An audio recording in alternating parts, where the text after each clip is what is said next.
नमस्कार दोस्तों, मैं हूं विवेक और मैं आज भी आपके लिए एक खौफनाक कहानी लेकर आया हूं। दोस्तों, आज की हमारी कहानी बेंगलुरु की रहने वाली एक लड़की की है जिसका नाम पार्वती है। तो चलिए अब यह कहानी पार्वती के पॉइंट ऑफ व्यू से सुनते हैं। लेकिन कहानी को शुरू करने से पहले बस मेरी आपसे इतनी गुजारिश है कि आप अगर इस कहानी को पूरा सुनेंगे तो आपको सच में बहुत ज्यादा मजा आने वाला है। साथ ही अगर आप पहली बार हमारे इस चैनल पर आए हैं तो चैनल को अभी सब्सक्राइब कर लीजिए। ऐसा करने से हमारी और आपकी नजदीकियां बढ़ जाएंगी और आगे आने वाली वीडियो आप तक आसानी से पहुंच जाएंगी। तो ज्यादा समय ना लेते हुए जल्दी से अपनी कहानी को शुरू करते हैं। दोस्तों, मेरा नाम पार्वती है और मैं बेंगलुरु की रहने वाली हूं। आज जो डरावनी कहानी मैं आप लोगों के साथ शेयर करने जा रही हूं वह मेरे जीवन में हुई एक बहुत ही भयंकर और डरावनी घटना के बारे में है। दरअसल वह घटना उस वक्त की है जब मैं बहुत छोटी हुआ करती थी। उस वक्त मैं एक अनाथ आश्रम में रहती थी क्योंकि मुझे पैदा होते ही मेरे माँ बाप ने एक कचरे के नाले में फेंक दिया था। वहां से ही किसी इंसान ने मुझको उठाकर अनाथ आश्रम में दे दिया था। तभी से मैं अनाथ आश्रम में ही पली बड़ी हूं। जब मैं थोड़ी बड़ी और समझदार हुई उस वक्त मुझे पता चला कि मेरे माँ बाप ने मुझको पैदा होते ही कचरे के नाले में फेंक दिया था। इस बात का पता चलने के बाद मुझे काफी ज्यादा दुख हुआ। जब मैं अनाथ आश्रम से स्कूल में पढ़ने के लिए जाया करती थी तो वहां पर मेरी साथ की सभी सहेलियों के मम्मी पापा स्कूल में आया करते थे। लेकिन क्योंकि मैं तो अपने मम्मी पापा को जानती भी नहीं थी कि वह कौन है और कहां है, तो मैं कैसे अपने मम्मी पापा को स्कूल में बुला सकती थी। हमारा जो अनाथ आश्रम था उसमें महीने में लगभग 3 से 4 बार ऐसा होता था कि लोग अनाथ आश्रम से बच्चों को गोद लेने के लिए आते थे। जब भी वह लोग आते थे तो अनाथ आश्रम के सभी बच्चों को एक लाइन में खड़ा कर दिया जाता था। इसके बाद उनको जो भी बच्चा पसंद आता था वह उसको ले जाया करते थे। एक दिन ऐसे ही जब मैं अपने खिलौने से खेल रही थी तो उस वक्त हमारे आश्रम में एक बड़ी सी गाड़ी आकर रुकती है। उस गाड़ी से एक आदमी चश्मा लगाकर नीचे उतरता है। उस आदमी के साथ साथ एक औरत भी उस गाड़ी से नीचे उतरती है। वह दोनों हमारे अनाथ आश्रम के लोगों से कुछ बातें कर रहे थे। फिर कुछ ही देर बाद वैसा ही होता है जैसा कि अक्सर जब कभी भी कोई बच्चों को गोद लेने वाला इंसान अनाथ आश्रम में आता था। ठीक उसी तरह आज के दिन भी मेरे साथ साथ अनाथ आश्रम के बाकी के सभी बच्चों को एक लाइन में खड़ा कर दिया गया। फिर वह दोनों अनाथ आश्रम के सभी बच्चों को देखने लगे। अब तक उन लोगों की बातों को सुनकर मुझे यह पता चल चुका था कि वह दोनों पति पत्नी हैं और उनके कोई औलाद नहीं है। इसी वजह से वह अनाथ आश्रम से ही किसी बच्चे को गोद लेना चाहते हैं। जब मैं बाकी के सभी बच्चों के साथ लाइन में खड़ी थी तो मुझको देखकर वह औरत मेरी तरफ उंगली निकालकर अपने पति से कहती हैं, हम इस बच्ची को गोद लेंगे क्योंकि मुझे बेटी बहुत पसंद है। उस औरत के कहने पर उसका पति भी यह बात मान जाता है और वह दोनों मुझको वहां से कुछ ही देर में थोड़ी बहुत कागजी कार्यवाही करने के बाद उस गाड़ी में बिठाकर अपने साथ ले जाते हैं। जब वह लोग मुझे अपने साथ लेकर जा रहे थे तो मैं उस औरत से पूछती हूं, आप मुझे कहां लेकर जा रही हो? वह औरत मुझसे कहती है, बेटा, हम लोगों ने तुमको गोद ले लिया है और आज से हम लोग तुम्हारे मम्मी पापा हैं, तो तुम मुझे आज से मम्मी कहकर पुकारा करो और इनको अपने पापा। जैसे ही उस औरत ने मुझे यह बात कही तो मैं काफी ज्यादा खुश हो जाती हूँ, क्योंकि आज तक मेरे जीवन में जिस चीज की सबसे बड़ी कमी थी अब कहीं ना कहीं मुझे वह चीज मिल गई थी। उस वक्त क्योंकि मैं काफी ज्यादा छोटी भी थी तो इस वजह से मुझे इन सभी चीजों का ज्यादा अंदाजा नहीं था कि यह सब क्या होता है। पर मुझे तो जब सुनने को मिला कि यह लोग मेरे मम्मी पापा हैं तो मैं काफी ज्यादा खुश हो जाती हूँ। मेरे इतने ज्यादा खुश होने की वजह यह थी कि स्कूल में सभी बच्चों के मम्मी पापा थे, सिर्फ मेरे पास ही मम्मी पापा नहीं थे। पर अब तो यह औरत मुझसे कह रही थी कि हम लोग तुम्हारे मम्मी पापा हैं। इसी वजह से उस वक्त मैं काफी ज्यादा खुश हो रही थी। कुछ ही घंटे के बाद वह गाड़ी एक बड़े से बंगले के सामने जाकर रुकती है। और वह औरत मेरा हाथ पकड़कर मुझे उस गाड़ी से नीचे उतारती है। गाड़ी से नीचे उतारते ही वह मुझे अपनी गोद में उठा लेती है और फिर मुझसे कहती हैं, बेटा, आज से यही तुम्हारा घर है। अब हम लोग तुम्हारे साथ यहीं पर रहेंगे। वह लोग पहले से ही उस घर में रह रहे थे, यानी कि वह बंगला उन्हीं लोगों का घर था। अब से मैं भी उनके साथ उसी बंगले में रहने वाली थी। लेकिन उस इतनी सी छोटी सी उम्र में मुझे इस बात का जरा भी अंदाजा नहीं था कि इन लोगों के साथ इस बंगले में रहने के लिए आकर मैंने मेरे जीवन की कितनी बड़ी गलती कर दी है। क्योंकि उस वक्त मेरी तो उम्र काफी ज्यादा छोटी थी, तो मुझे मेरे साथ आगे यहाँ पर क्या हो सकता था उसका कोई भी अंदाजा नहीं था। लेकिन उस वक्त मैं सिर्फ इस चीज से खुश थी कि अब मुझे उस अनाथ आश्रम में नहीं रहना पड़ेगा, बल्कि मेरा खुद का एक घर होगा और मेरे पास भी मम्मी पापा होंगे। फिर जब वह औरत मुझे अपनी गोद में लेकर उस घर के मेन दरवाजे पर जाती है, तो दरवाजे पर जाते ही घर के अंदर जाने से पहले एक दूसरी औरत अंदर की तरफ से एक पूजा की थाली लेकर आती है। दिखने में वह कोई काम वाली बाई लग रही थी और कुछ ही देर बाद मुझे पता भी चल गया कि वह उस घर में साफ सफाई करने वाली है। पर वह लोग उस औरत को अपने घर के सदस्य की तरह ही रखते थे। इसी वजह से उन लोगों ने उसको पहले से ही बोल रखा था कि जब हम अनाथ आश्रम से किसी बच्चे को अपने साथ लेकर आएं, तो हमारे आते ही तुम पूजा की थाली लेकर घर के मेन दरवाजे पर आ जाना। शायद उस औरत ने उस वक्त उन लोगों ने जैसा कहा वैसा ही किया था। उस औरत के पूजा की थाली लाते ही जिस औरत ने मुझे गोद में ले रखा था, वह मुझे नीचे उतारती है और खुद घर के अंदर जाती है। फिर सामने की तरफ से वह पूजा की थाली लेकर घर की चौखट पर मुझे खड़ा करके मेरी आरती उतारती है और मुझसे कहती हैं, तुम्हारा इस घर में स्वागत है, आज से तुम इस घर की बिटिया हो। आज से यह घर जितना हम लोगों का है उतना ही तुम्हारा है, और अब तुमको यही सोचना है कि तुम इसी घर में पैदा हुई थी और हम लोग ही तुम्हारे मम्मी पापा हैं। यह सब होने के बाद अब हम लोग उस घर के अंदर जा चुके थे। मैं उस वक्त काफी ज्यादा खुश थी, लेकिन उस घर के अंदर जाते ही मुझे पता नहीं कुछ अजीब सा एहसास होने लगा था। ऐसा एहसास मैंने पहले मेरे जीवन में कभी भी महसूस नहीं किया था, लेकिन उस वक्त मुझे लगातार उस घर में जाते ही कुछ अजीब सा लग रहा था। वह एहसास इस तरह का था कि जैसे कोई उस घर के किसी कोने से छुपकर मुझको घूर रहा हो और लगातार मेरी ही तरफ देख रहा हो। लेकिन जब भी मैं इधर उधर अपनी नजरों को घुमाकर देखती, तो मुझे उस घर के दूर दूर तक किसी भी कोने में कोई भी दिखाई नहीं देता था। लेकिन जब से मैंने उस घर की चौखट के अंदर अपना पहला कदम रखा था, तभी से मुझे अपना शरीर काफी ज्यादा भारी भारी महसूस हो रहा था। ऐसा लग रहा था कि जैसे मेरे शरीर पर कोई बहुत ज्यादा वजन बढ़ गया हो। लेकिन उस वक्त मुझे लगा कि शायद नई नई जगह है, इसी वजह से मेरे साथ ऐसा हो रहा है। थोड़े दिन यहां पर रह लूंगी तो ये सब चीजें होना बंद हो जाएंगी। और आज से पहले मैं कभी भी इतने बड़े और आलीशान घर में रही भी नहीं थी। मैं तो उस एक छोटे से आश्रम के मामूली से कमरे में रही थी, जिसमें भी मेरे साथ 4-5 बच्चे और रहते थे। इसी वजह से इस तरह के चमचमाते घर में रहने की मुझे आदत नहीं थी। लेकिन मैं सोचती हूँ कि शायद थोड़े दिनों में यह सब मेरे लिए काफी ज्यादा नॉर्मल हो जाएगा। लेकिन शायद वहां पर आगे चलकर मेरे साथ कुछ ऐसा होने वाला था जिसकी मैंने अपने जीवन में कभी कल्पना भी नहीं की थी। जिस वक्त मैं उस घर में रह रही थी, उस वक्त मेरे दिमाग में एक पल के लिए भी ऐसा विचार नहीं आया था कि इस घर में आने के बाद मुझे अपनी मौत का सामना करना पड़ेगा, क्योंकि आगे चलकर मेरे साथ कुछ ऐसा होने वाला था जिसके बारे में शायद मुझको ही क्या, बल्कि उस घर के बाकी के किसी भी सदस्य को जरा भी एहसास नहीं था। अब उस घर में रहते हुए मुझे लगभग 4 से 5 दिन हो चुके थे और अब मैं वहीं से अपने स्कूल में पढ़ने के लिए जाया करती थी।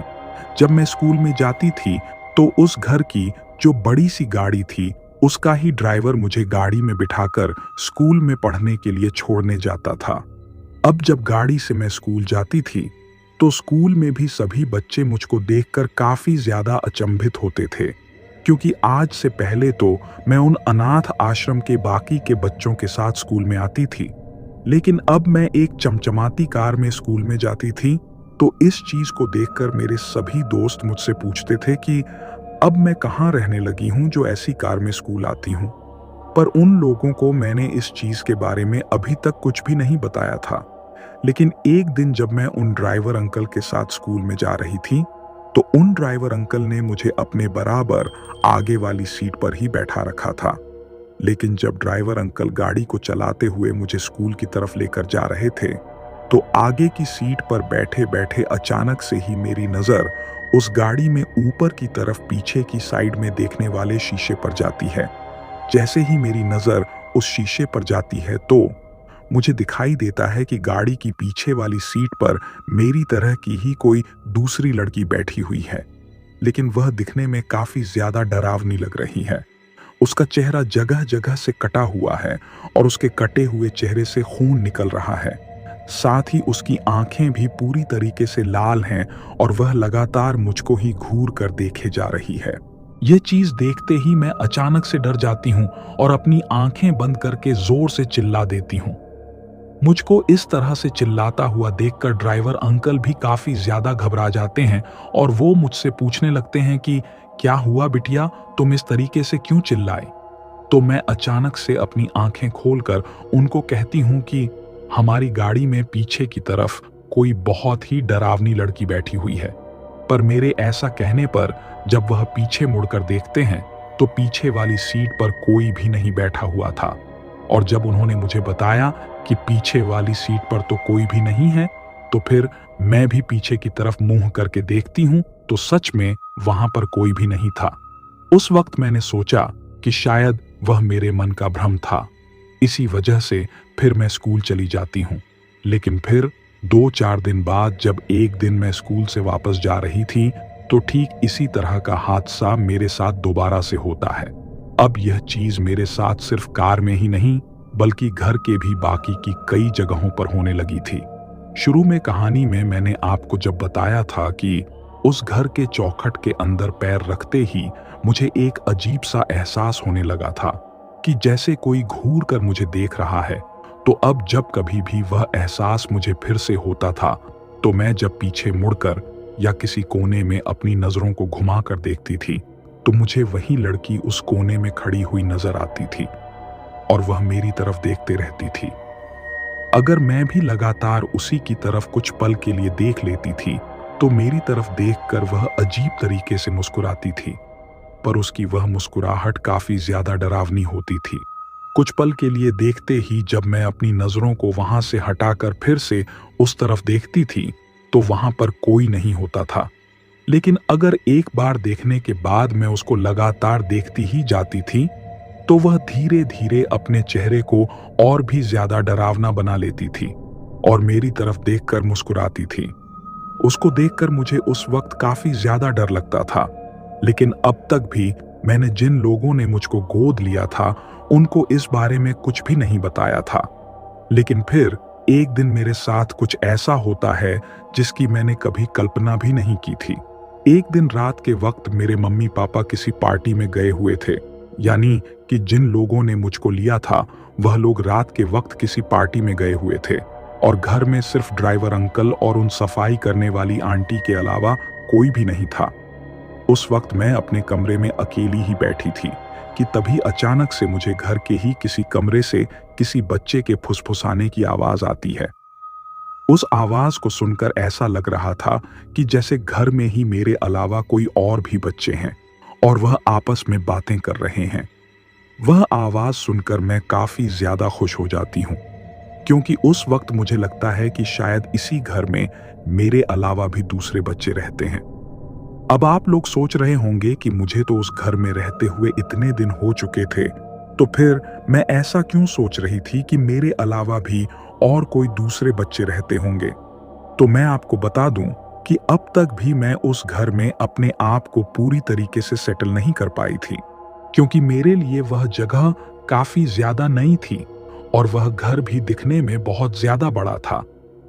अब तक मुझे रहने के लिए जो कमरा दिया गया था, मैं स्कूल से आने के बाद सीधा उस कमरे में जाती थी और कमरे में बैठकर अपनी पढ़ाई किया करती थीं। रात के वक्त भी जो मम्मी थीं, वह मुझे उसी कमरे में संभालने के लिए आती थीं।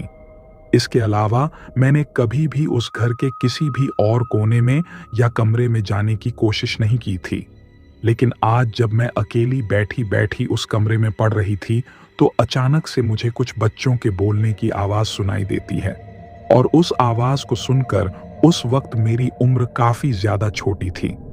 इसी वजह से मैं खुश हो गई, क्योंकि मुझे लगा कि शायद मेरे साथ खेलने वाला यहाँ पर कोई और भी बच्चा है, क्योंकि जब से मैं इस घर में आई थी, तब से लेकर अब तक मेरे साथ खेलने वाला बच्चा मुझे कोई भी नहीं मिला था। वहां अनाथ आश्रम में तो मेरे इतने सारे बच्चों के साथ खेलने की आदत थी, लेकिन इस घर में आने के बाद मेरे साथ खेलने वाला कोई भी नहीं था। इसी वजह से मैं काफी ज्यादा बोर भी हो रही थी। अब उस आवाज को सुनकर मैं अपने कमरे से निकलकर बाहर की तरफ जाती हूँ। वह आवाज मुझे ऊपर वाले फ्लोर से आ रही थी। इसी वजह से मैं सीढ़ियों से चढ़ते हुए उस आवाज की तरफ जाने लगती हूँ। वह आवाज ऊपर वाले फ्लोर पर आगे चलकर एक कोने में बने हुए कमरे से आ रही थी। जब मैं उस कमरे की तरफ जाकर देखती हूँ, तो मुझे दिखाई देता है कि उस कमरे की कुंडी लगी हुई है और उस पर एक ताला लटका हुआ है, लेकिन वह ताला बंद नहीं था बल्कि खुला हुआ था। जब मैं उस कमरे के दरवाजे के काफी ज्यादा करीब जाती हूँ, तो मुझे अंदर की तरफ से ऐसी आवाज आती है जैसे कोई एक छोटी लड़की और मेरी तरह का ही एक छोटा लड़का वहां उस कमरे के अंदर खेल रहे हैं। उन दोनों के खेलने की आवाज मुझे आ रही थी। उस वक्त अंदर की तरफ से करीब 3 या 4 बार मुझे एक आवाज आती है और वह आवाज ऐसी थी जैसे कोई मुझे उस कमरे के अंदर बुला रहा हो। मुझे बार-बार अपने कानों में ऐसा सुनाई दे रहा था कि हाँ, आ जाओ, कमरे के अंदर आ जाओ, हम लोग यहीं पर हैं, तुम अंदर आ जाओ। उस आवाज को सुनकर मुझे ऐसा लगा कि जैसे वह दोनों मुझे खेलने के लिए उस कमरे के अंदर बुला रहे हैं। इसी वजह से मैं फटाक से उस कमरे के ताले और कुंडी को हटाकर उस कमरे का दरवाजा खोल देती हूँ। लेकिन उस कमरे का दरवाजा खोलते ही मैं काफी ज्यादा चौंक जाती हूँ, क्योंकि वह घर बाहर की तरफ से दिखने में जितना ज्यादा सुंदर और चमकीला दिखाई दे रहा था, उस कमरे को खोलते ही मुझे दिखाई देता है कि वह कमरा उतना ही ज्यादा गंदा और धूल से भरा हुआ था। उस कमरे की हर चीज पर चादर ढकी हुई थी और वह कमरा पूरी तरीके से अंधेरे में डूबा हुआ था। बस जो बगल वाली कांच की खिड़की थी, उसी से कुछ सूरज की रोशनी उस कमरे में आकर गिर रही थी, जिसके कारण कुछ थोड़ा बहुत उस कमरे के अंदर दिखाई दे रहा था।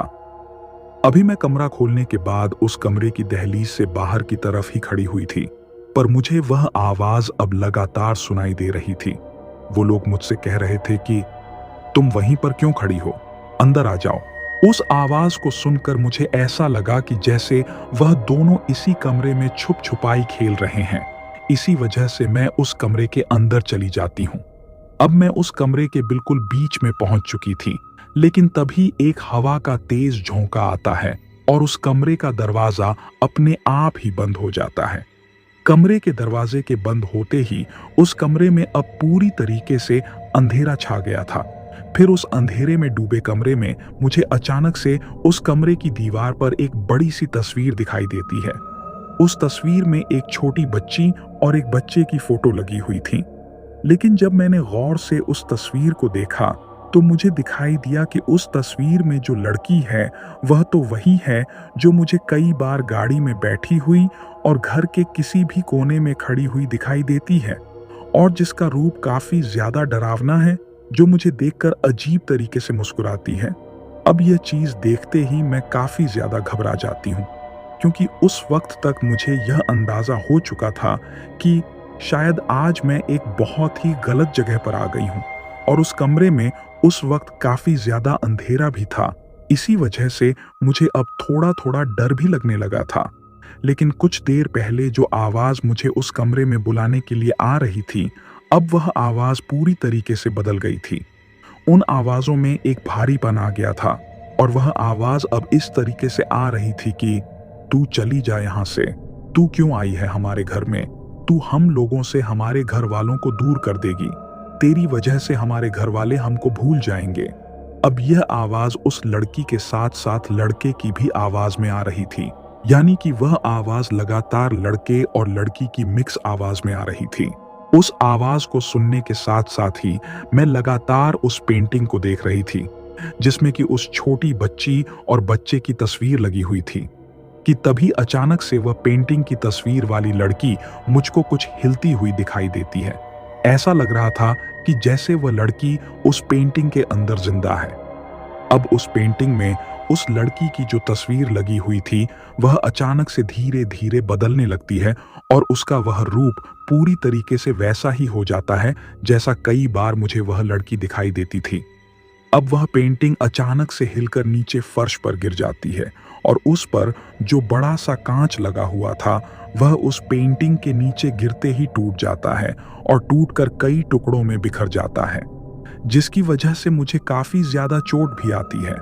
मेरे पैरों पर कई जगह पर वह कांच के टुकड़े चुभ जाते हैं, जिसकी वजह से वहां से खून निकलने लगता है और मुझे काफी ज्यादा दर्द होने लगता है। अभी मैं दर्द के मारे करहा ही रही थी कि तभी अचानक से उस कमरे के कोने के एक अंधेरे में से उस लड़की का साया निकल कर आता है, जिसका वह रूप काफी ज्यादा डरावना था, लेकिन इस बार वह बाकी के दिनों की तरह मुझे दिखाई नहीं दे रही थी और ना ही उस तरीके से चलकर मेरी तरफ आ रही थी, बल्कि वह किसी मकड़ी की तरह चलकर मेरी तरफ आ रही थी, यानी कि वह पूरी की पूरी उल्टी हो रखी थी और अपने हाथ और पैरों के बल पर चलते हुए मेरी तरफ आ रही थी। लेकिन उस वक्त वह अपने पीठ के बल उल्टी हो रखी थी और उसके सिर के जो बाल थे वो भी पूरी तरीके से खुले हुए थे, जो कि चलते वक्त नीचे फर्श को छू रहे थे। लेकिन अब उसका वह डरावना चेहरा अब और भी ज्यादा डरावना लग रहा था। मेरी तरफ आते आते ही वह फर्श पर चलते चलते ही अचानक से दीवार पर भी चलने लगती है और दीवार पर चलते हुए ऊपर छत की तरफ चली जाती है। छत से भी वह इस तरीके से चिपक कर चल रही थी जैसे कि वह कोई फर्श पर चल रही हो। ये सब देखते ही मैं बहुत ज्यादा डर गई थी और डरने के साथ साथ मुझे काफी ज्यादा दर्द भी हो रहा था, क्योंकि मेरे पैरों पर कई जगह पर कांच के टुकड़े चुभे गए थे। अब वह लड़की तो ऊपर फर्श पर किसी मकड़ी की तरह चिपकी ही थी कि तभी अचानक से मुझे मेरे कंधे पर पीछे से किसी के हाथ रखने का एहसास होता है और जैसे ही मुझे वह एहसास होता है तो मैं पीछे की तरफ पलट हूं। जैसे ही मैं पीछे की तरफ पलट हूं तो मुझे मेरे पीछे मेरी ही उम्र का और मेरे ही बराबर लंबाई का एक लड़का खड़ा हुआ दिखाई देता है। लेकिन उस लड़के का रूप भी उस लड़की की तरह ही काफी ज्यादा डरावना था। लेकिन उस लड़की में और उस लड़के में एक अंतर था कि उस लड़की का चेहरा तो बुरी तरीके से जगह जगह से कटा हुआ था और उस लड़के का जो चेहरा था वह पूरी तरीके से जला हुआ था। उसे देखकर ऐसा लग रहा था कि जैसे यह किसी भयंकर आग में जल गया हो। अब उसका वह रूप देखते ही मैं इतनी ज्यादा डर गई थी कि उस वक्त मैं जोर जोर से सांस लेने लगी थी और मेरे पूरे शरीर पर पसीना आ गया था। इतनी छोटी उम्र में इतने डरावने नजारे का सामना करके बहुत ज्यादा घबरा गई थी। उस वक्त पूरे कमरे में काफी घना अंधेरा था और एक तरफ वह डरावना जला हुआ लड़का और छत पर वह मकड़ी की तरह चलकर चिपकने वाली लड़की। उन दोनों के बीच में अपने आप को पाकर उस वक्त मैं इतनी ज्यादा डर गई थी कि मुझे ऐसा लग रहा था कि जैसे मैं थोड़ी ही देर में डर के मारे यहीं पर बेहोश हो जाऊंगी। लेकिन इससे पहले कि मैं कुछ कर पाती, ऊपर छत पर जो लड़की मकड़ी की तरह चिपकी हुई थी वह अचानक से वहां से मेरे ऊपर कूद जाती है और उसके मेरे ऊपर कूदते ही मैं अचानक से नीचे फर्श पर उन टूटे हुए कांच के टुकड़ों पर ही गिर जाती हूँ और मेरे ऊपर वह मकड़ी की तरह चलने वाली लड़की गिर जाती है। अब वह मेरे पेट पर बैठी हुई थी और मेरे पेट पर बैठकर उसने अपने दोनों हाथों से मेरे दोनों कानों को पकड़ लिया था और अपने चेहरे को मेरे काफी ज्यादा करीब लाकर वह मुझे एक अजीब सी भारी सी आवाज में कह रही थी, चली जा यहां से। अगर तू यहां से नहीं गई तो मैं तेरा वो हाल करूंगी कि तू सपने में भी नहीं सोच सकती। तेरी वजह से हमारे घर वाले हमसे दूर हो रहे हैं। जब तक तू इस घर में नहीं आई थी तब तक घर के सभी लोग हमको काफी ज्यादा याद करते थे, लेकिन तेरे आने के बाद कोई भी हमको याद नहीं करता है। हमको ऐसा लगता है कि हमारा यह घर अब हमारा रहा ही नहीं। उस वक्त वो लड़की मुझे यह सब बातें कह रही थी। उस वक्त मुझे इतना तो अंदाजा हो गया था कि यह कोई जिंदा लड़की या लड़का नहीं है, बल्कि यह कोई आत्मा है जिसने कि अब एक डरावना रूप धारण कर लिया है, और शायद यह इन्हीं लोगों का घर था। लेकिन वह लोग कौन थे, मुझे इस बारे में बिल्कुल भी अंदाजा नहीं था। पर उतनी छोटी उम्र में मैं उस डरावनी चीज से बात कर पाती, इतना मुझे अनुभव नहीं था, और ना ही मेरे अंदर इतनी हिम्मत थी कि मैं उस डरावनी लड़की से कोई भी चीज पूछ पाती। लेकिन फिर बाहर की तरफ से अचानक से ही किसी के दौड़कर उस कमरे की तरफ आने की आवाज सुनाई देती है, और कुछ ही सेकंड में उस कमरे का दरवाजा अचानक से खुलता है। और जैसे ही कमरे का दरवाजा खुलता है तो मुझे दिखाई देता है कि उस कमरे के दरवाजे पर बाहर की तरफ उस घर में काम करने वाली वह बाई जी और घर के जो ड्राइवर अंकल थे, वह दोनों खड़े हुए थे। उन लोगों ने जब मुझे उन टूटे हुए कांच के टुकड़ों पर पदा हुआ देख, और जब उनकी नजर मेरे पैरों पर चुभे हुए उन कांच के टुकड़ों तरफ गई, तो वह लोग काफी ज्यादा घबरा गए मुझको उस हालत में देखकर। ड्राइवर अंकल उस काम करने वाली बाई से कहते हैं कि इसको जल्दी से जल्दी यहां से उठाओ, अगर मलिक को यह सब पता चल गया तो वो लोग हमारी खाल उधेड़ देंगे, क्योंकि उन्होंने इसकी जिम्मेदारी हम लोगों को दी थी और कहा था कि जब तक हम लोग नहीं आ जाएं तब तक बिटिया का ध्यान रखना। लेकिन हम लोग अपने काम में चूक गए। इतना कहने के बाद वह दोनों उस कमरे के अंदर आते हैं और मुझको बड़े ही ध्यान से उन कांच के टुकड़ों से उठाते हैं। लेकिन जैसे ही वो लोग उस दरवाजे को खोलकर अंदर आए तो अचानक से ही वह डरावनी लड़की और वह लड़का वहां से गायब हो गए थे। अब उस कमरे में अंधेरे के अलावा और कोई भी नहीं था। जब वह दोनों मुझे वहां से उठाकर बाहर की तरफ लेकर जा रहे थे तो काम वाली बाई देखती हैं कि उस वक्त मेरी सांसें काफी तेज तेज चल रही हैं और मैं बहुत ज्यादा डरी हुई हूं। इसी वजह से वह मुझसे पूछती हैं, बेटा क्या हुआ, तुम इतनी ज्यादा डरी हुई क्यों हो? पर उस वक्त मैं सच में इतनी ज्यादा घबरा गई थी कि मेरे मुंह से सिर्फ इतना ही निकल रहा था कि मुझे इस घर में नहीं रहना, मुझे यहां से जाना है, मुझे इस घर में नहीं रहना, मुझे यहां से जाना है। अगर मैं इस घर में रही तो वह मुझे मार देगी, वह मुझे मार देगी। मेरे मुंह से यह शब्द सुनकर शायद उन दोनों को भी किसी चीज का एहसास हो गया था, क्योंकि उनके चेहरे पर मुझे एक अजीब सी बेचैनी दिखाई दे रही थी। लेकिन फिर वह लोग मुझे एक अस्पताल में लेकर जाते हैं, जहां पर डॉक्टर अंकल के द्वारा मेरे पैरों से उन कांच के टुकड़ों को निकाल दिया जाता है और उन पर पट्टी कर दी जाती है। लेकिन जब रात को मम्मी पापा घर पर आते हैं तो वह लोग मेरी यह हालत देखकर काम करने वाली बाई जी पर और ड्राइवर अंकल पर गुस्से से टूट पड़ते हैं और उनसे कहते हैं, जब हम लोगों ने तुमसे कहा था कि इसका ध्यान रखना, फिर भी यह सब कैसे हुआ? लेकिन जब उनके बीच बातें चल रही थीं तो अचानक से मुझे उस घर के एक कोने में वह लड़की और वह लड़का एक साथ खड़े हुए दिखाई देते हैं, और वह डरावनी लड़की मेरी तरफ इशारा कर रही थी कि मैं इन लोगों से कहूं कि मुझे इस घर में नहीं रहना, मुझे यहां से जाना है। और इसके साथ साथ ही वह मुझे ऐसे भी इशारे कर रही थी कि अगर तुमने यह नहीं किया तो मैं तुम्हें मार दूंगी। और यह सब करने के बाद वह अचानक से ही अपना इतना बड़ा विकराल और डरावना रूप ले लेती हैं कि उसको देखते ही मैं फिर से बहुत ज्यादा घबरा जाती हूं। पर शायद उस वक्त उसकी तरफ मेरे अलावा किसी और की नजर नहीं थी। मुझको इस तरह से घबराता हुआ देख वह जो औरत जिसको मैं मम्मी बोलती थी और जिसने मुझे गोद लिया था, वह भागकर मेरी तरफ आती है और मुझसे पूछती है, क्या हुआ बेटा, तुम इस तरीके से क्यों डर रही हो? और तुम्हारे साथ ऐसा क्या हुआ जिसकी वजह से तुम्हें इस तरीके से चोट लगी? तो फिर मैं उन लोगों को शुरू से सारी बात बताती हूँ कि मैं इस तरीके से कमरे में पड़ रही थी। फिर मुझे छोटे बच्चों के बातें करने की आवाज सुनाई थी, और उस कमरे में जाने के बाद जो कुछ भी हुआ मैंने उनको सब बताया। पर मेरे मुंह से वह बातें सुनते ही उनके भी चेहरे का रंग उड़ गया था, और वह बात सुनते ही वह औरत अजीब तरीके से अपने पति पर चिल्लाते हुए कहती है, मैंने तुमसे कहा था कि किसी भी बच्चे को इस घर में लाने से पहले इस घर में हवन और पूजा करवा लो ताकि उसको कोई नुकसान न हो। लेकिन तुमने मेरी बात नहीं मानी और शायद उसी की वजह से यह सब हुआ है। जीते जी भी उन दोनों ने हम लोगों को चैन से नहीं जीने दिया और अब मरने के बाद भी उन्होंने हमारी जिंदगी को खराब कर रखा है। लेकिन जब उनके बीच यह बातें चल रही थीं, तो मैं उस वक्त उस औरत से साफ साफ कहती हूं कि मुझे आप अभी और इसी वक्त वापस से अनाथ आश्रम में छोड़कर आओ। मुझे यहाँ पर अब एक पल भी नहीं रहना है, क्योंकि अगर मैं यहाँ पर रुकी तो उस लड़की की आत्मा मुझे मार देगी।